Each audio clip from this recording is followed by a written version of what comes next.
நான் என்ன நினைக்கிறேன், அருட்சகோதரிகள் அவர்கள் உடைமையை கொண்டு நமக்கு பணிவிடை செய்ய வேண்டாம், திருச்சபைக்கு உதவியாக இருக்க வேண்டாம், குருக்களுக்கு துணையாக இருக்க வேண்டாம், திருச்சபையில நற்செய்தி பணிக்கு அவர்கள் உடைமையை கொடுக்க வேண்டாம், அவர்கள் உழைப்பை கொடுக்க வேண்டும்.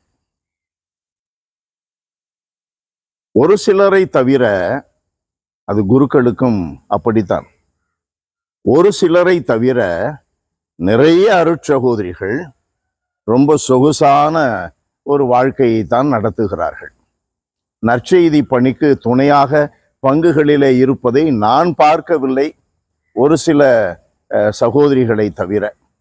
நான் குருவாகி 46 ஆண்டுகள் ஆகிவிட்டன. ஆனால் எண்ணி விடலாம் 1, 2, 3 என்று அவர்கள்தான் பணி செய்தார்கள், செய்து கொண்டிருக்கிறார்கள் இப்பொழுதும் கூட.